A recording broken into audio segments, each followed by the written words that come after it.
സ്വാമി വിശുദ്ധാനന്ദയുടെ നേതൃത്വത്തിൽ ആലുവ അദ്വൈതാശ്രമത്തിലേക്ക് സർവമത സമ്മേളന സന്ദേശയാത്ര നടത്തി. പുതുപ്പള്ളി, വാരണപ്പള്ളി, ചേവന്നൂർ കളരിയിൽ നിന്നുമാണ് യാത്ര ആരംഭിച്ചത്.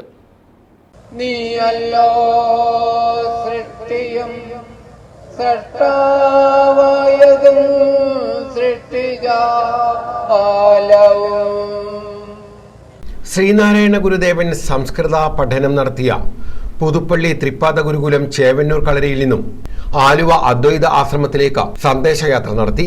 ഗുരുവിന്റെ ജീവചരിത്രവുമായി ബന്ധപ്പെട്ട ദൃശ്യശ്രാവ്യ LED സംവിധാനം വാഹനത്തിൽ ഒരുക്കിയിട്ടുണ്ട്.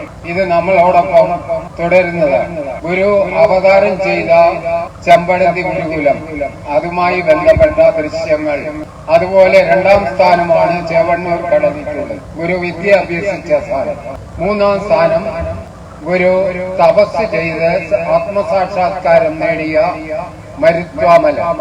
ചേവന്നൂർ കളരിയിൽ നിന്നും ആരംഭിച്ച വാഹന സന്ദേശ യാത്രയ്ക്ക് തീർത്ഥാടക സമിതി chairman K. Jayakumar Karunalayam, general convener VM Ambilimon Rashmeeshwaram, chief coordinator Vinod Kumar Varanappally, vice chairman TP Raveendran Velanchira, treasurer Raju S. Mahima എന്നിവർ നേതൃത്വം നൽകി. കായംകുളം സെന്റ് ആന്റണീസ് ചർച്ച് വികാരി ഫാദർ ലാസറിയസ് പട്ടകടവ് സർവമത സമ്മേളന സന്ദേശയാത്രയ്ക്ക് ആശംസകൾ നേർന്നു. ആധ്യാത്മികമായും ശാരീരികമായും ഉണ്ട് ഇതിന്റെ വലിയ സന്ദേശം. മഹത്തരമായതുകൊണ്ട് ഞാനും എന്റെ സമൂഹവും ഇതിനോടൊപ്പമുണ്ട് എന്ന് പ്രഘോഷിക്കുവാനുള്ള ഒരു നല്ല മുഹൂർത്തമായി ഈ അവസരത്തെ ഞാൻ ഉപയോഗിക്കുകയാണ്. News bureau, Kayamkulam.